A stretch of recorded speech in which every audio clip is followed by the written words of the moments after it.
Negeri ini memanggilmu kawan, belajar bergerak berbagi untuk negeri.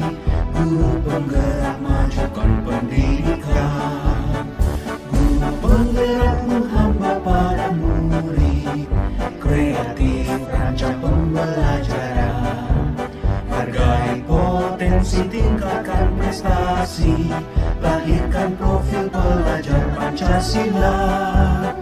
Belajar bergerak berbagi untuk negeri, kita menjalin kolaborasi. Belajar bergerak berbagi untuk negeri, demi bakti pada Ibu Pertiwi.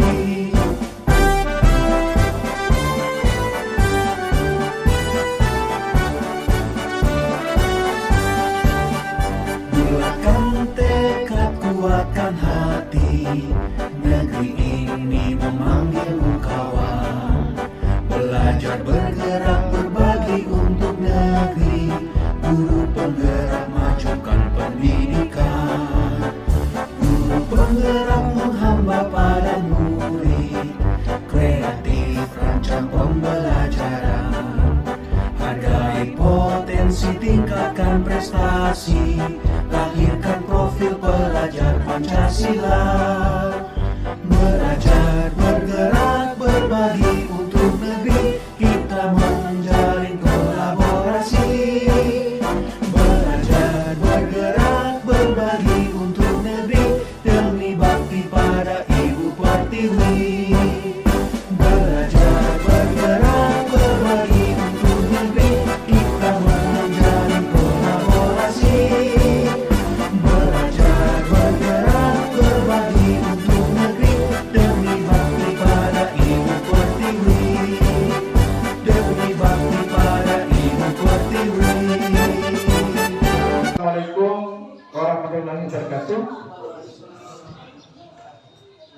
Yang kami hormati Bapak Kepala SMP Negeri Bapolo, yang kami hormati Bapak Wakil Kepala Sekolah, yang kami hormati pula rekan-rekan calon guru penggerak, serta Bapak Ibu wali kelas yang berbahagia. Pertama-tama mari kita sama-sama manjatkan puja dan puji syukur kita kehadirat Allah Subhanahu wa Ta'ala, karena pada pagi hari yang cukup cerah ini, alhamdulillah kita semua dapat berkumpul, dapat bertemu di ruang guru SMP Negeri 40 ini, guna kita mengikuti kegiatan pengimbasan pemahaman penerapan modul 1.4, yaitu yang berkaitan dengan budaya positif. Sebelumnya kami permalukan kepada seluruh Bapak Ibu sekalian. Jadi kegiatan ini merupakan salah satu rangkaian kegiatan yang kami laksanakan, yaitu kami baru saja menyelesaikan modul 1, di mana modul 1 itu ada 4 sub. Nah, untuk sub yang keempat ini kami diharuskan untuk melakukan pengimbasan kepada rekan-rekan sejawat di sekolah. Hal ini tentu dilakukan untuk terciptanya budaya positif, seperti yang kami pelajari pada modul ini.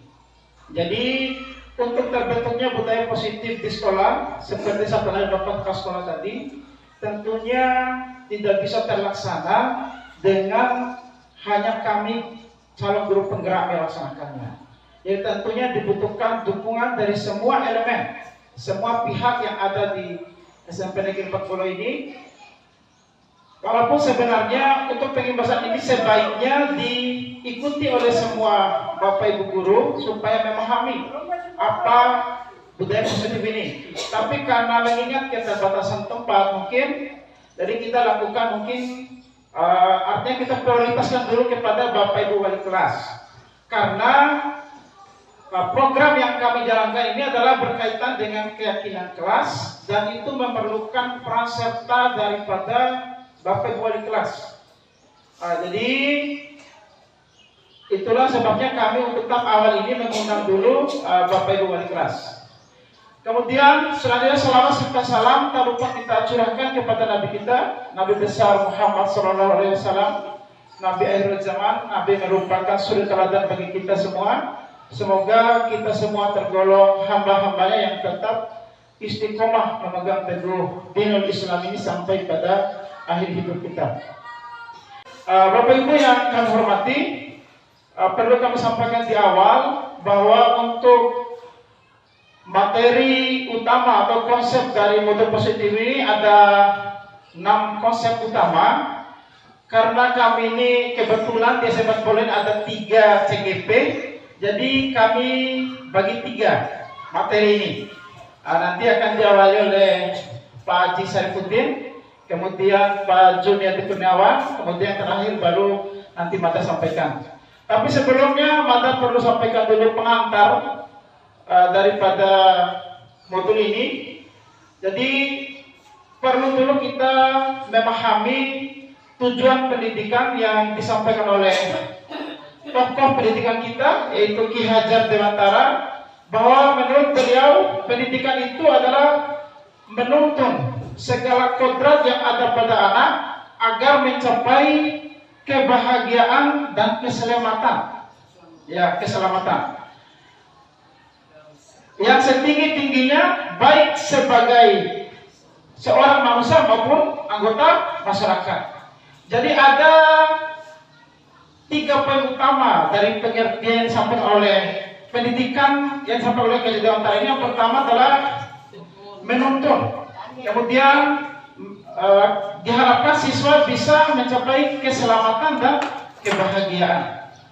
Jadi yang pertama adalah menuntun. Jadi tugas kita sebagai pendidik sebenarnya hanya menuntun. Ya, jadi kita tidak bisa merubah anak tidak sesuai dengan kodratnya. Jadi kita hanya bisa menuntun tumbuh kembangnya anak.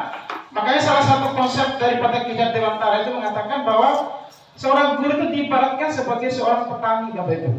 Ya, bagaimana seorang petani? Jadi ketika seorang petani menabur suatu benih bibit, jadi petani itu tidak bisa merubah misalnya benih jagung menjadi benih padi, tidak bisa.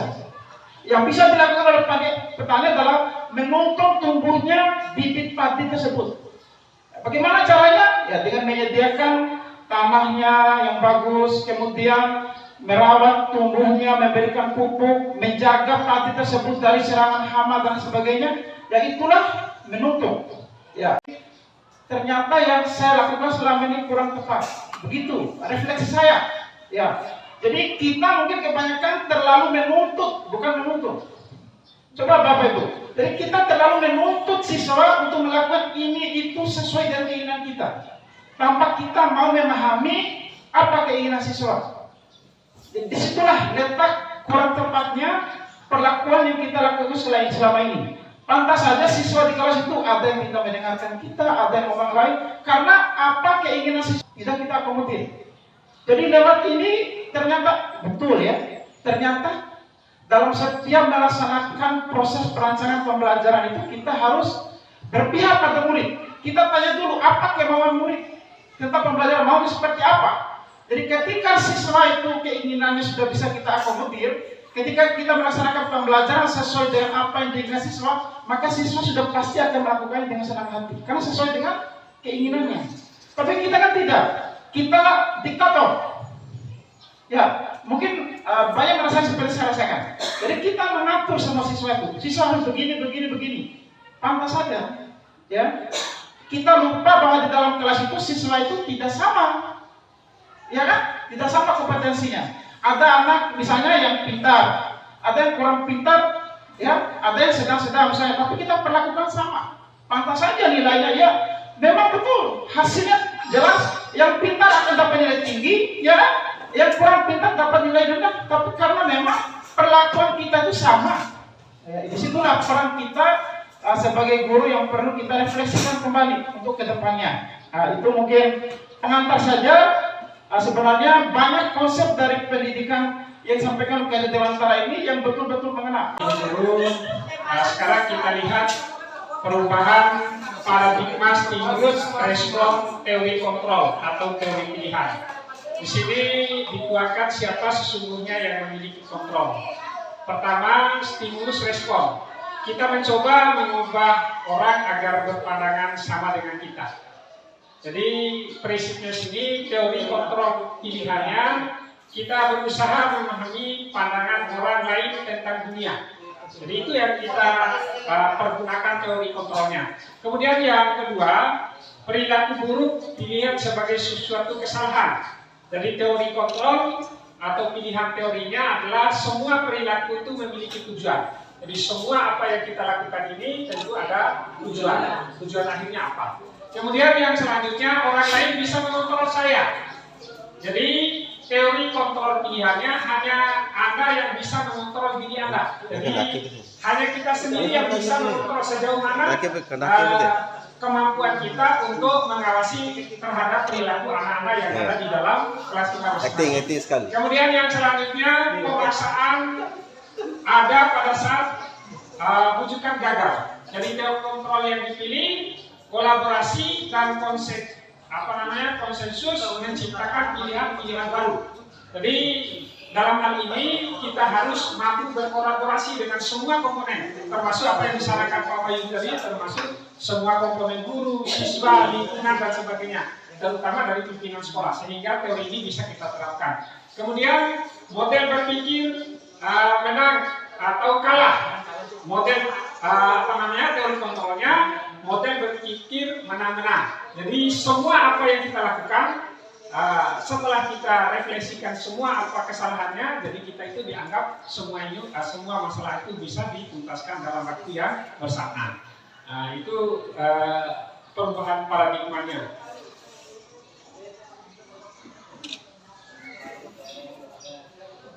Kemudian selanjutnya Bapak Ibu, disiplin positif, teori kontrol, teori pilihan yang dikemukakan oleh Dr. William Glasser. Jadi teori ini ada 4 tahapan. Yang pertama, Anda tidak bisa mengontrol orang lain, hanya Anda yang bisa mengontrol diri sendiri. Jadi pemahaman ini bermakna belajar kontrol diri dengan menggali potensi kita agar tercapai tujuan yang mulia. Jadi teori ini mengajarkan kita bahwa kita menggali kemampuan yang ada pada diri, baru kita tuangkan kepada atau kita imbaskan kepada orang lain. Kemudian yang kedua, semua perilaku memiliki tujuan.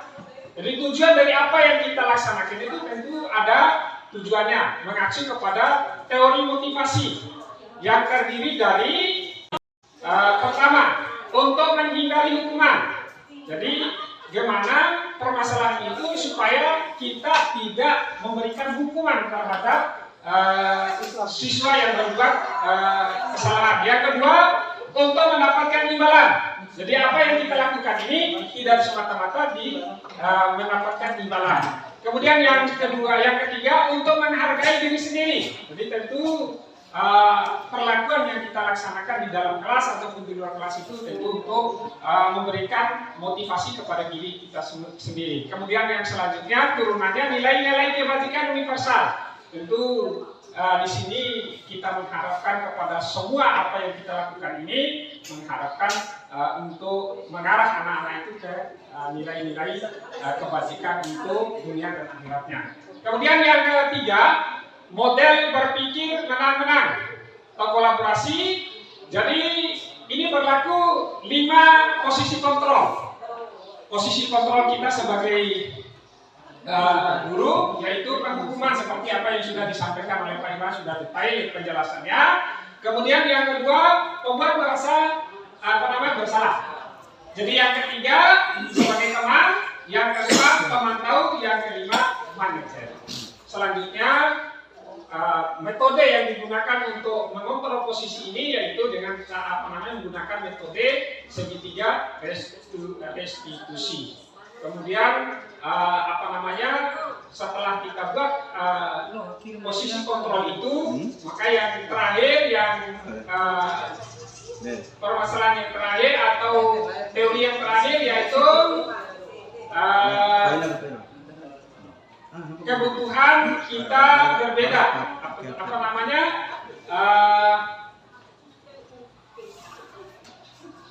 Realitas kebutuhan kita berbeda, kita berusaha memahami pandangan orang lain tentang dunia.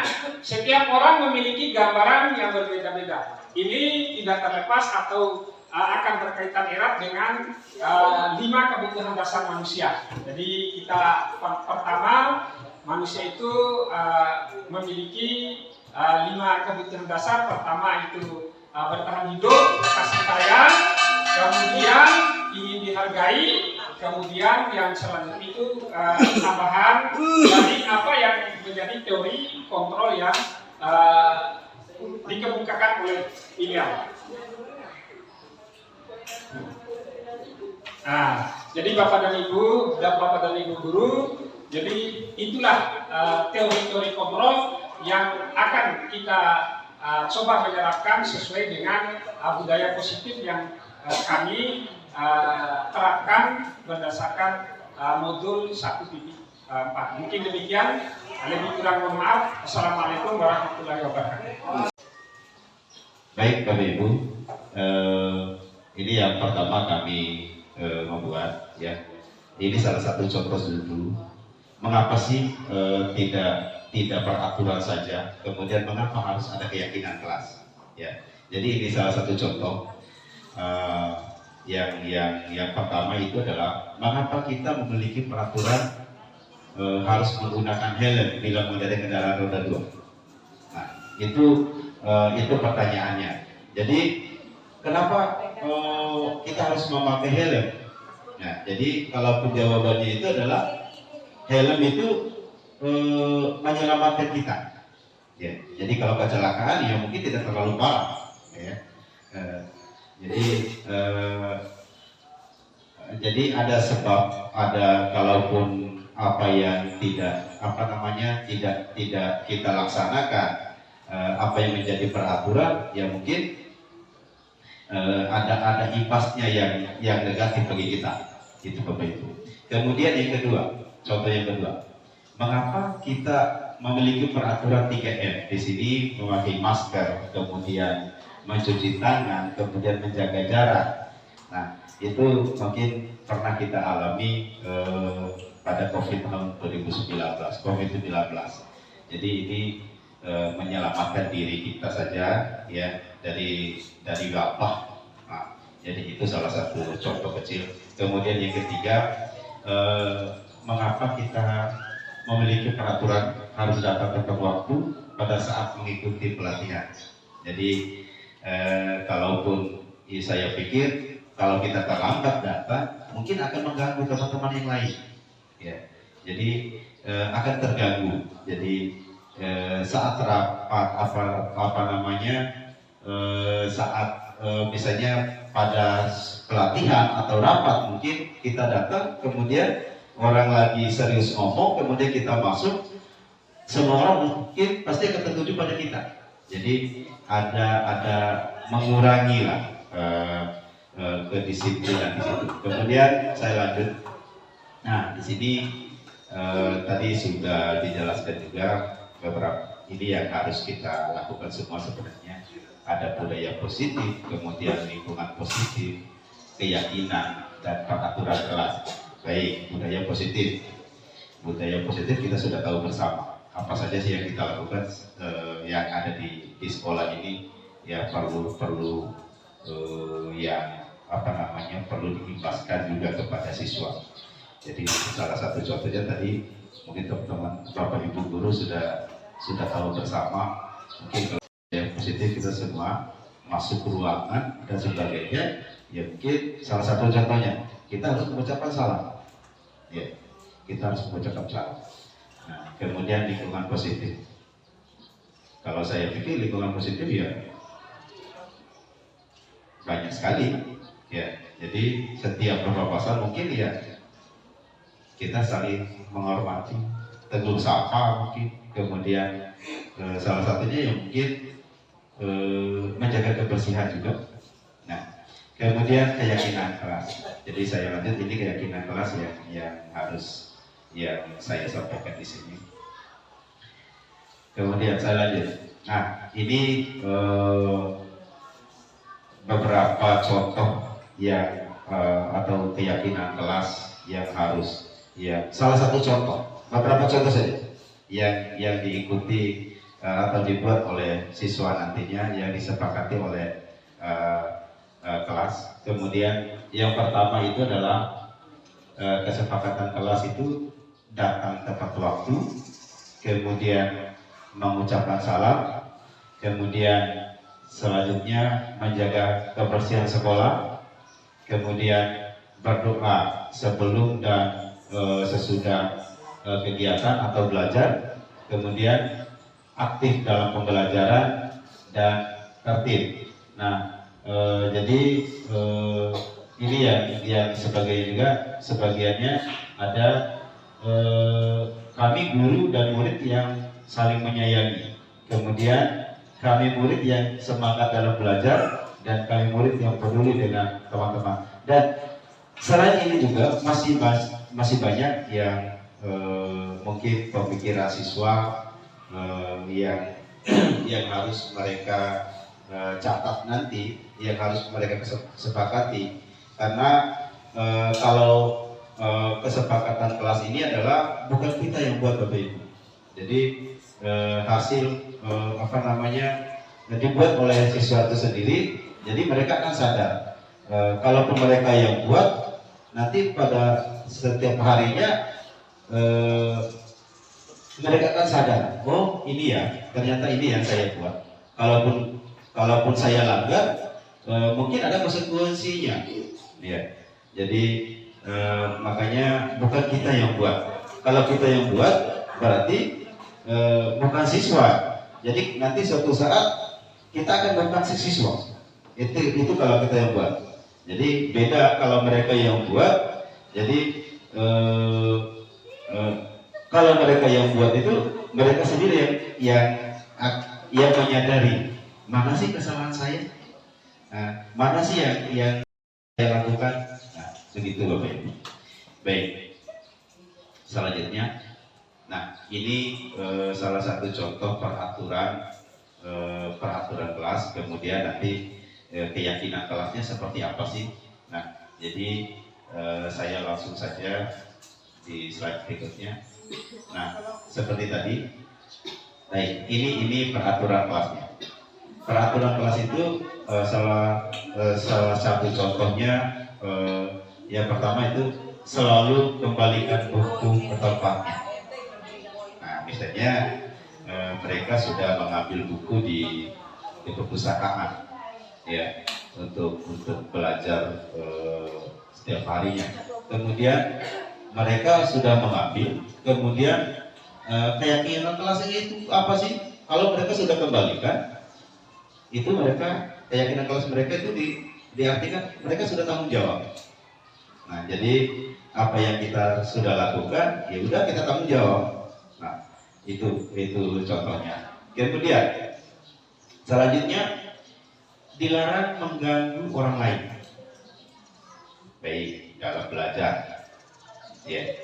Jadi di saat belajar, ya tidak ada lagi mereka harus ganggu teman lagi, ya, harus fokus ke mata pelajaran.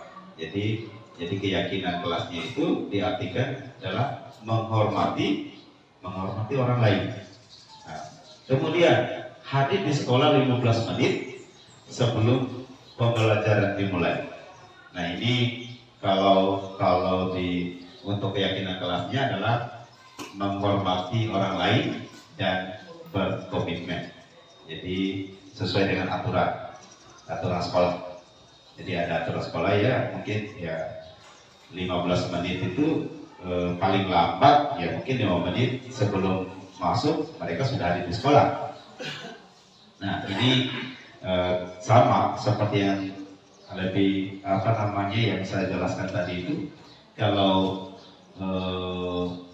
Kalau mereka terlambat datang kemudian masuk, ya pasti akan mengganggu teman-teman yang lain.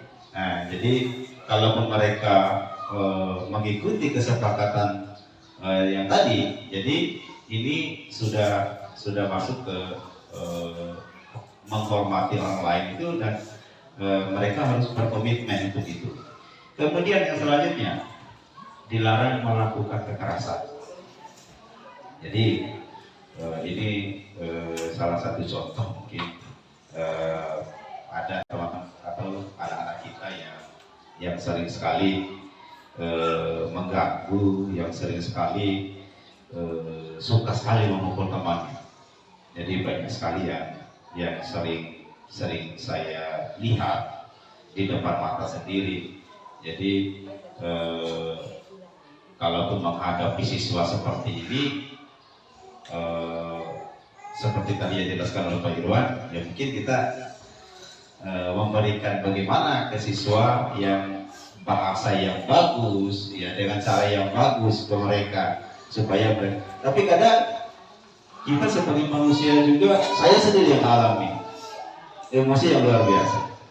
Ya, tadi saya apa yang disampaikan oleh Bapak Kepala Sekolah juga, kita harus menahan emosi dan sebagainya. PR bagi saya merasa diri di situ, Bapak Ibu. Baik, yang selanjutnya, dilarang menggunakan narkoba. Nah, ini keyakinan kelasnya itu adalah menjaga kesehatan. Ya, narkoba ya oke, dan sebagainya, termasuk minuman dan sebagainya itu. Nah, kemudian bergantian atau menunggu giliran. Jadi keyakinan kelasnya itu adalah menghormati orang lain atau bersabar. Jadi salah satu contohnya di sini ya mungkin budaya antri, ya. Jadi tidak ada yang berdesakan kalau musim masuk kelas, ya kalau mereka harus antri, ya harus rapi masuknya di situ. Kemudian yang sampai sekarang masih kita lakukan adalah menggunakan masker. Jadi keyakinan kelasnya itu adalah menjaga kesehatan dan kemudian menjaga atau keselamatan kita sendiri. Kemudian jangan berlari di dalam kelas atau koridor. Jadi keyakinan kelasnya itu adalah keselamatan atau keamanan. Nah, jadi supaya mereka atau siswa itu sendiri sadar, kalaupun mereka melakukan hal yang ini, kalaupun mereka jatuh, itu akan menjadi berakibat fatal juga bagi mereka sendiri. Baik Bapak Ibu, selanjutnya saya masuk ke materi yang selanjutnya adalah kebutuhan dasar manusia dan dunia berkualitas. Baik. Nah, ini dia. Jadi kebutuhan manusia itu ada 5, Bapak Ibu.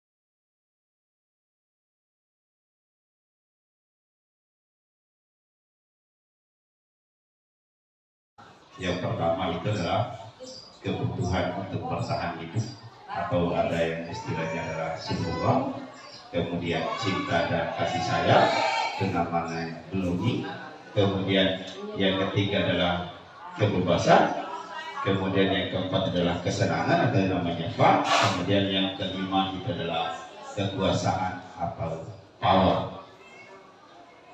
Baik. Nah, ini yang pertama, kebutuhan hidup. Kebutuhan hidup. Jadi kebutuhan hidup ini atau dinamakan survival ini adalah kebutuhan yang bersifat fisiologis untuk bertahan hidup. Misalnya makanan, pakaian, istirahat, tempat berlindung, keamanan dan kesehatan. Secara sederhana itu dapat dipenuhi dengan makan, tidur, olahraga, dan memberikan perlindungan. Jadi ini pernah tidak tahu, mungkin sama dengan Pak Irwan dengan Pak Haji, kemarin saya mendapatkan yang seperti ini. Jadi Bapak Ibu, siswa juga banyak yang dialami oleh, yang kita lihat, maksudnya yang kita lihat setiap hari, apalagi contohnya hari Senin, ada banyak sekali siswa yang jatuh atau yang pingsan. Mungkin kebanyakan yang tidak belum sarapan mungkin di rumah. Ya. Jadi Bapak Ibu, kalaupun ada siswa yang minta izin untuk minta izin untuk makan, atau mungkin di dalam kelas Bapak Ibu mungkin bisa bertanya dulu, siapa yang belum makan? Kalaupun ada yang belum makan, silakan. Mohon Bapak Ibu berikan izin kepada mereka untuk mengisi perut mereka dulu.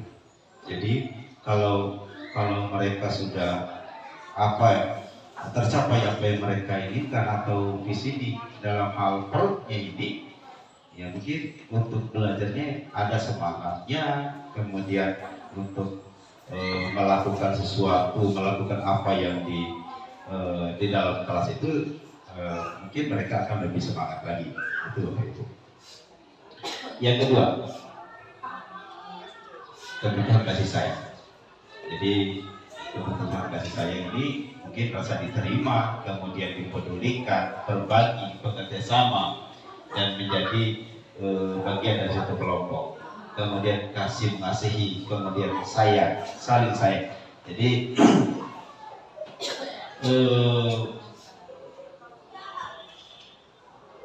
dari sekian lama saya mengajar di sini, mungkin yang seperti ini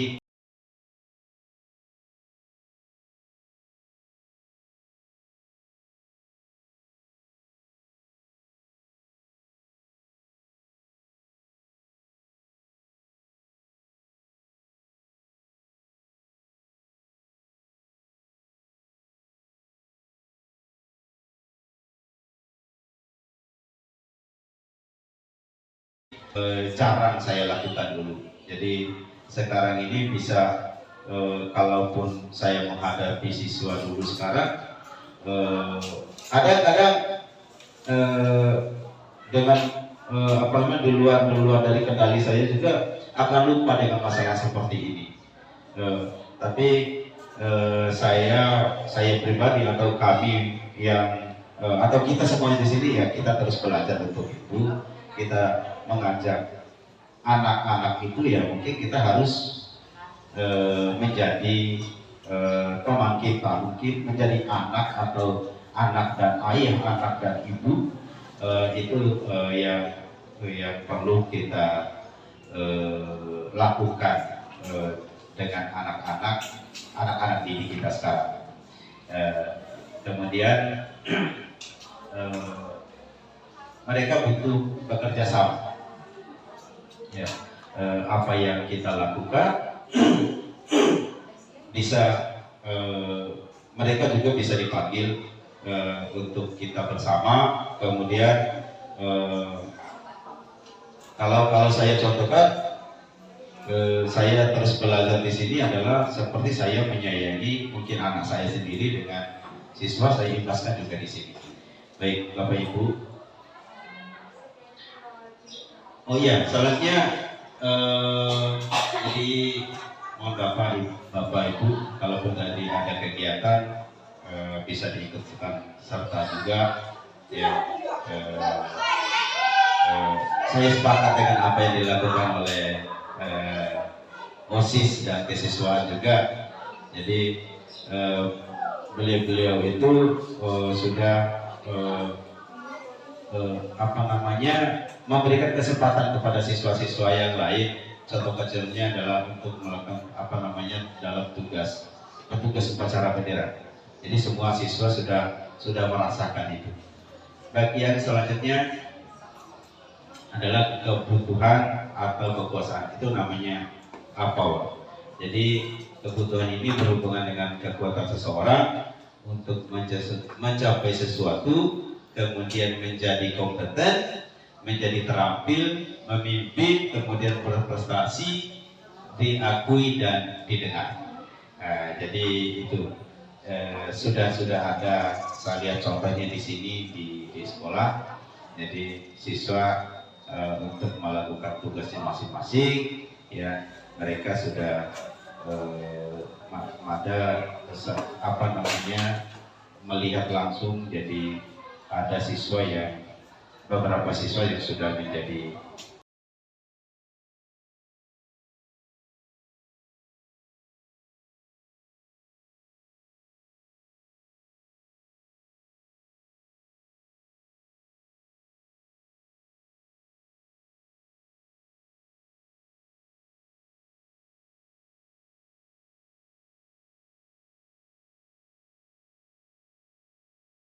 pemimpin di sini. Salah satu contoh pemimpin di sini. Saya langsung saja dulu. Mungkin nanti ada tambahan juga dari panggilan Bapak Haji, nanti ada yang kurang. Kemudian kebutuhan kebebasan. Kebutuhan untuk bebas ini adalah kebutuhan untuk mandiri, kemudian otonom atau berdiri sendiri, kemudian memiliki pilihan, mengembangkan daya lenturnya dan mampu mengendalikan arahnya sendiri. Jadi kebutuhan ini terkait dengan kebebasan untuk memilih dan membuat pilihan. Jadi jangan batasi Bapak Ibu, ya, jangan batasi apa yang dimau oleh siswa, ya. Maksud saya di sini, kalaupun mereka mau melakukan hal yang positif, bisa diizinkan Bapak Ibu, kecuali yang negatif jangan. Nah, itu salah satu contoh kecil dari saya dulu. Kemudian kebutuhan kesenangan. Jadi kebutuhan kesenangan ini adalah kebutuhan untuk mencari kesenangan, humor, bermain-main, kemudian bersenang-senang, bergembira, dan tertawa. Jadi menurut si Glaser ini, dengan bermain kita sekaligus mempelajari banyak keterampilan hidup yang penting. Biasanya kebutuhan ini dapat dipenuhi dengan menjadikan tantangan, gurauan, dan pembelajaran yang bermakna. Jadi di saat mengajar mungkin harus ada permainan atau game di sini. Jadi game dalam hal pelajaran. Perlu kebebasan juga kepada anak untuk melakukan sesuatu di dalam kelas. Kalau saya bilang melakukan sesuatu yang positif, yang bisa pada saatnya nanti mereka dapat hasil yang bagus. Itu Bapak Ibu. Mungkin hanya itu yang bisa saya sampaikan. Semoga sedikit yang dari saya ini bisa diimplementasikan kepada siswa kita sendiri, ya. Itu saja mungkin Bapak Ibu. Wabillahi taufiq wal hidayah. Wassalamualaikum warahmatullahi wabarakatuh.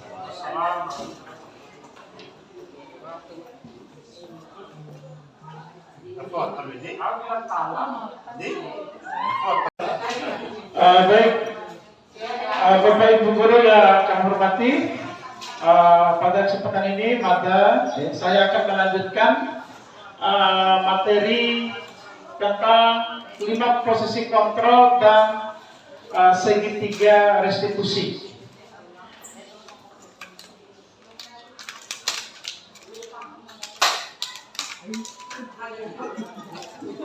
Nah, untuk materi ini tujuan pembelajarannya adalah diharapkan Bapak Ibu dapat melakukan refleksi atas praktik disiplin yang sudah dilakukan selama ini dan mengetahui dampaknya untuk murid serta dapat menerapkan posisi sebagai manajer. Nah, posisi kontrol kita sebagai guru ada 5 Bapak Ibu. Nah, jadi kelima posisi kontrol ini, yang pertama adalah penghukum, yang kedua adalah pembuat orang merasa bersalah. Jadi kedua posisi ini cenderung akan membuat siswa menjadi identitas gagal. Kemudian selanjutnya adalah sebagai teman, posisi sebagai teman, kemudian sebagai monitoring atau pemantau, dan yang terakhir adalah sebagai manajer. Dan posisi sebagai manajer inilah yang diharapkan dapat kita terapkan kepada siswa-siswa kita. Nah, yang pertama adalah posisi sebagai penghukum. Ya, jadi sebelumnya lewat materi ini nanti Bapak Ibu akan bisa melakukan refleksi diri. Kira-kira saya ini berada pada posisi yang mana? Dari kelima posisi ini. Ya, jadi yang pertama adalah posisi penghukum. Jadi pada posisi penghukum ini guru akan berbicara dengan nada tinggi, kemudian menghardik, membebak, menyakiti, bahkan menyindir siswa. Jadi hukumannya bisa psikis maupun fisik. Jadi ini contohnya, misalnya ada siswa terlambat, kita langsung anggap kamu selalu saja datang terlambat. Jadi nadanya itu tinggi, jadi kata-katanya itu kasar Bapak Ibu. Ya, jadi seperti itu. Kalau pada posisi itu berarti kita sedang berada pada posisi penghukum. Jadi kita menghukum siswa itu. Jadi dampaknya apa bagi murid? Dampaknya adalah murid akan menjadi pendendam, pemberontak.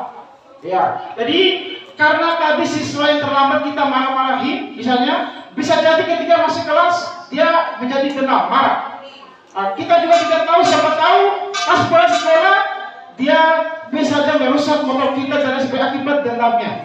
Jadi ini bahayanya pada posisi penghukum Bapak Ibu. Kemudian selanjutnya yang kedua adalah pembuat merasa bersalah. Jadi pada posisi ini guru akan bersuara lebih lembut, lebih tenang, dengan kata-kata yang diutarakan membuat siswa merasa bersalah. Jadi misalnya ada siswa yang bermasalah, kita dekati dia.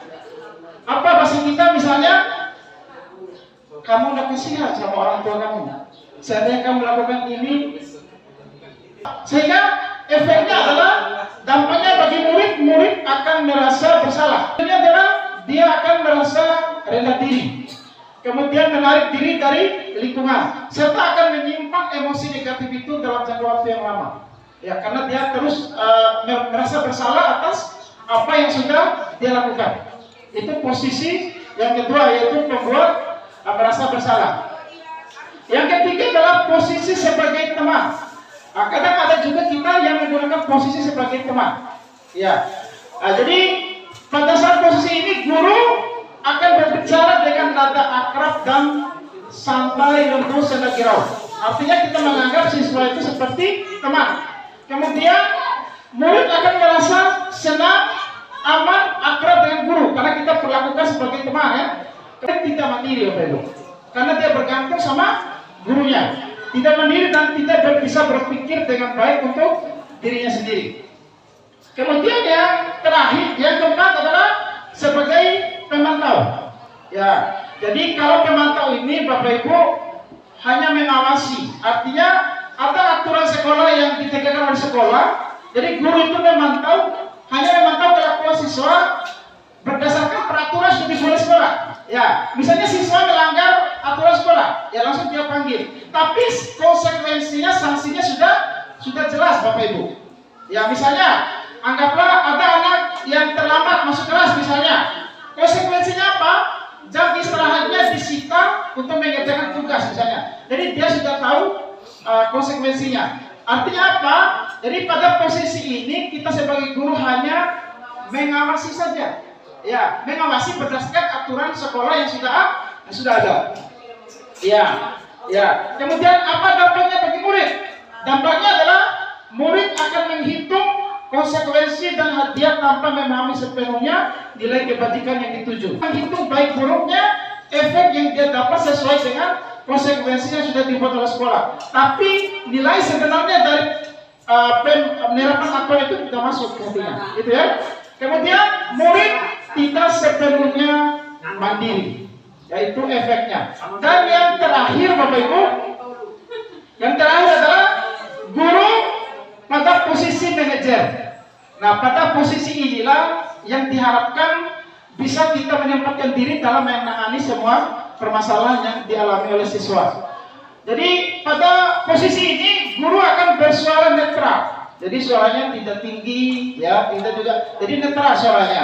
Tidak emosional dan tidak terlalu ramah. Kemudian tercipta identitas positif. Kemudian guru akan tulus mengajukan pertanyaan-pertanyaan yang bermakna untuk membuka pikiran murid. Nanti Bapak Ibu terkait dengan ini nanti akan saya jelaskan di materi selanjutnya terkait dengan restitusi. Kemudian guru akan membimbing murid untuk memecahkan masalahnya sendiri. Jadi siswa itu diarahkan bagaimana dia memecahkan masalah sendiri dari suatu permasalahan sudah dia buat. Ada masalah, guru hanya menuntun bagaimana siswa itu bisa memecahkan masalahnya. Kemudian dampaknya bagi murid apa? Dampaknya adalah murid menjadi mandiri karena setiap ada masalah guru menuntun bagaimana pemecahannya, jadi dia sendiri memecahkan masalahnya. Jadi murid akan mandiri. Kemudian murid akan percaya diri sehingga murid dapat memecahkan masalahnya sendiri. Yang kelima ya, posisi mana yang dapat menunjang motivasi intrinsik murid, artinya motivasi dari dalam diri siswa. Posisi yang mana kira-kira? Teman. Ya? Teman. Kira-kira posisi yang maksud saya posisi yang bisa membangkitkan kesadaran dari diri siswa tanpa dipengaruhi oleh orang lain. Posisi kelima. Iya, jelas posisi kelima. Ya, posisi kelima. Jadi jelas posisi manajer. Jadi posisi manajer ini guru dapat menerapkan disiplin positif yang berpihak pada murid. Ya, karena penyelesaian masalah tadi, jadi siswa yang sendiri yang menemukan penyelesaian masalahnya.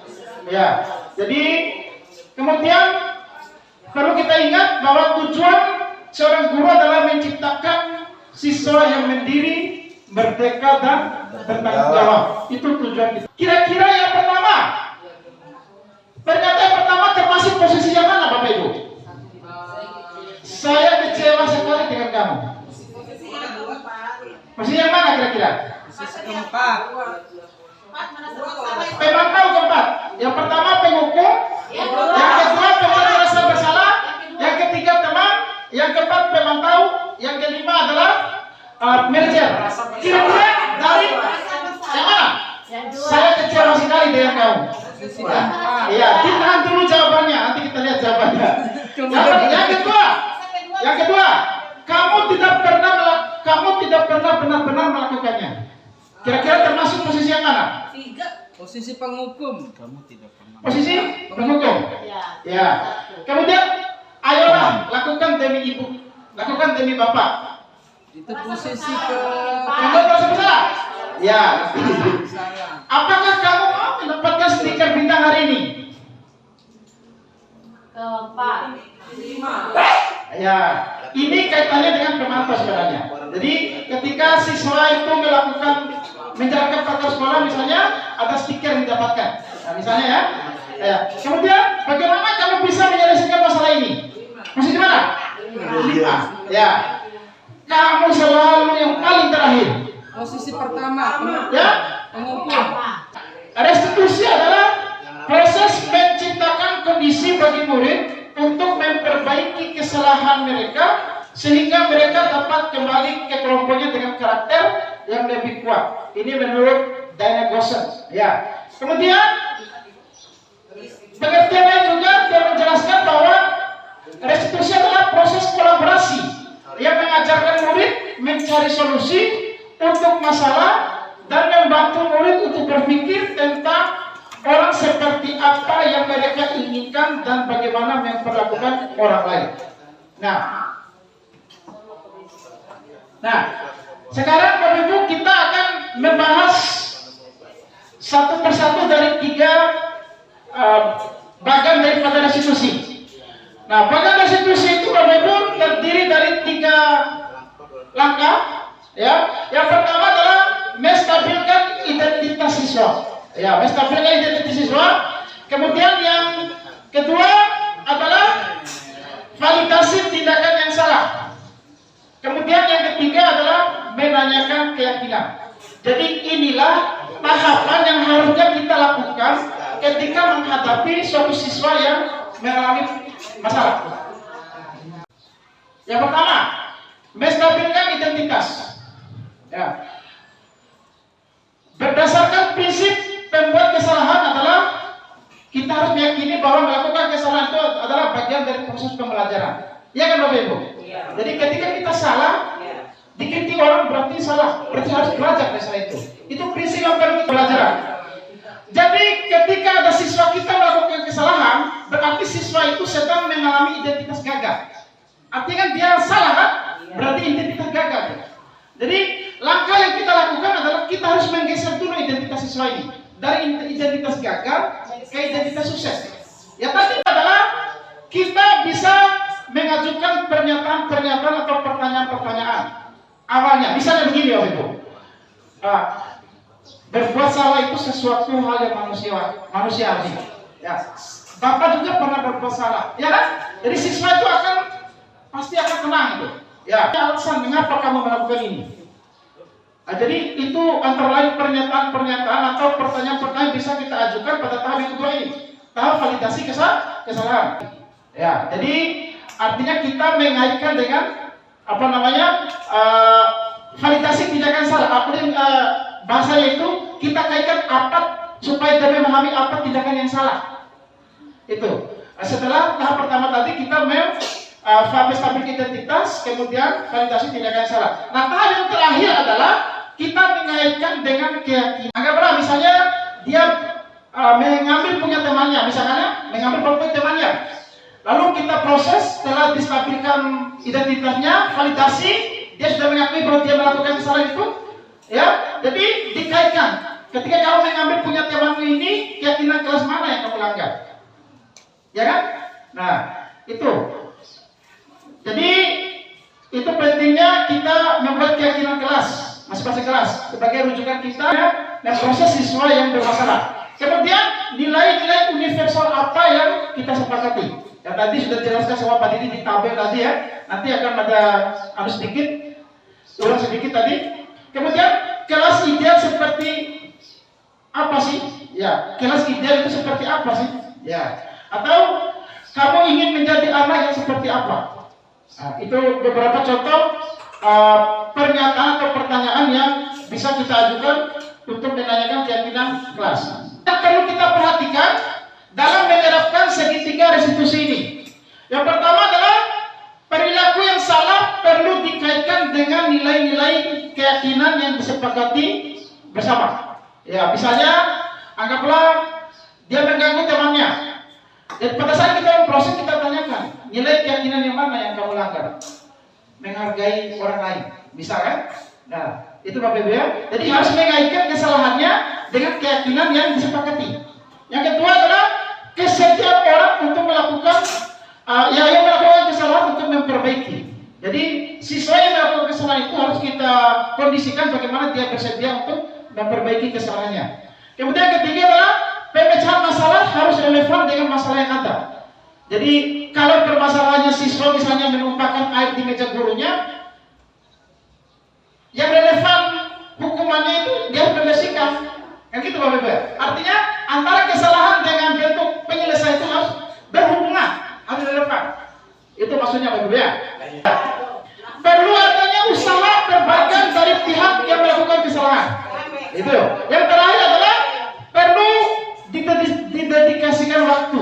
Jadi siswa yang melakukan kesalahan tadi itu kita harus tanyakan waktunya kapan mulai dia melakukan perubahan terhadap sikapnya tadi itu dan memperbaiki dirinya. Itu perlu Bapak Ibu. Dan jadi jangan kita hanya melepas saja tanpa kita kontrol lagi. Itu. Jadi harus kita kontrol begitu. Ya, misalnya di dalamnya sering kehilangan poin siswanya, ya pasti.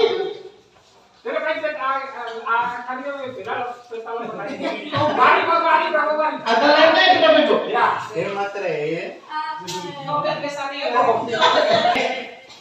Baik Bapak Ibu. Jadi setelah siswa kita menulis keyakinannya yang diinginkannya masing-masing untuk kelasnya, tinggal kita kelompokkan di depan. Ya, kalau kita menggunakan stiker note seperti ini boleh, pakai kertas saja.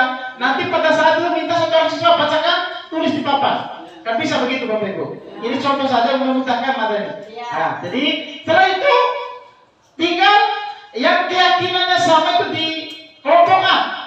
Nah, misalnya ini tanggung jawab, berarti kan sudah masuk keyakinan ini. Nah, tinggal cari apakah ada peraturan yang termasuk dalam keyakinan tanggung jawab. Ya, dikelompokkan. Misalnya ini melaksanakan piket kelas. Masuk tanggung jawab, ya kan? Ya, baiklah anak-anak. Pada hari ini kita akan membuat aturan di kelas kita, yaitu melalui keyakinan kelas ya. Apa itu keyakinan kelas? Keyakinan kelas ini adalah nilai-nilai kebajikan yang akan kita terapkan di kelas ini. Nanti prosesnya yang pertama adalah nanti Bapak akan meminta pendapat kalian melalui surat pendapat. Nanti kalian akan menuliskan apa saja tindakan-tindakan yang ingin kalian terapkan di kelas ini. Ya, nilai-nilai keyakinan apa yang ingin kalian terapkan di kelas ini. Nanti setelah ini lewat surat pendapat, nanti kalian akan menuliskan keyakinan kelas yang ingin kalian terapkan di kelas ini. Ya, jadi nanti Pak akan bagikan ya. Nanti di kelas ini di kertas ini nanti kalian akan tuliskan nilai-nilai kebajikan atau keyakinan kelas yang ingin kalian terapkan di kelas ini. Baik, sekarang Pak akan membagikan stick note-nya ya. Terus. Di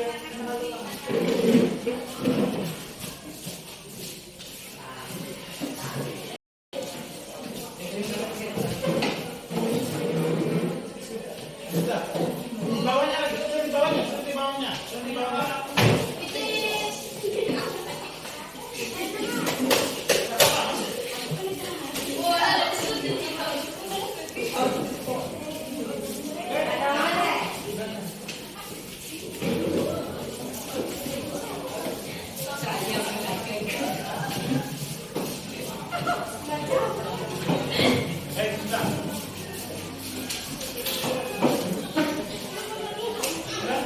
Ya baik anak-anak sekalian, jadi ini keyakinan kelas yang sudah kalian tulis sudah kita kerjakan. Nah sekarang kita akan mengelompokkan ini ke dalam keyakinan kelas ya. Jadi yang pertama adalah membuang sampah pada tempatnya. Kira-kira membuang sampah pada tempatnya ini nilai keyakinan apa yang ingin diterapkan? Kira-kira apa? Menjaga kebersihan.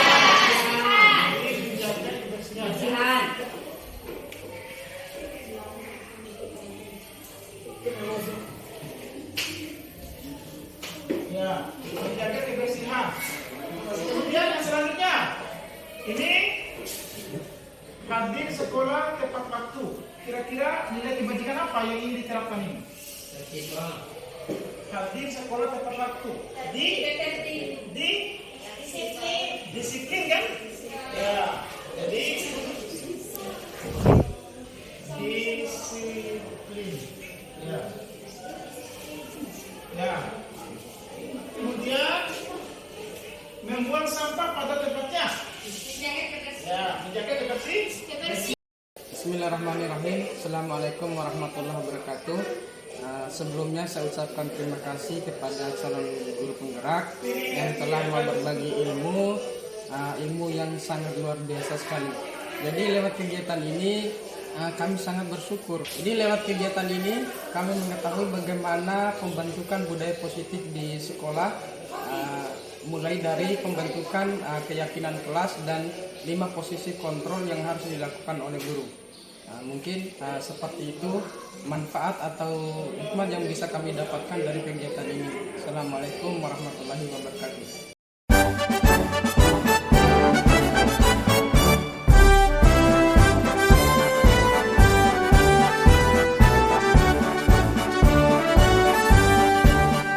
Bulatkan tekad, kuatkan hati, negeri ini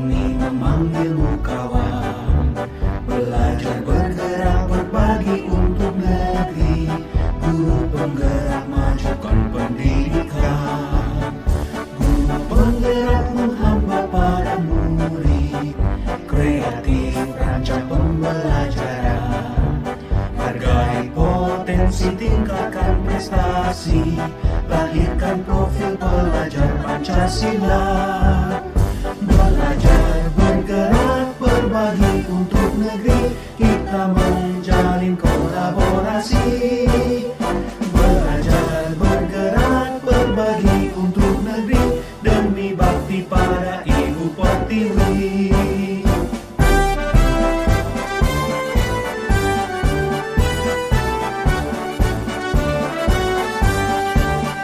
Bulatkan tekad, kuatkan hati, negeri ini memanggilmu kawan.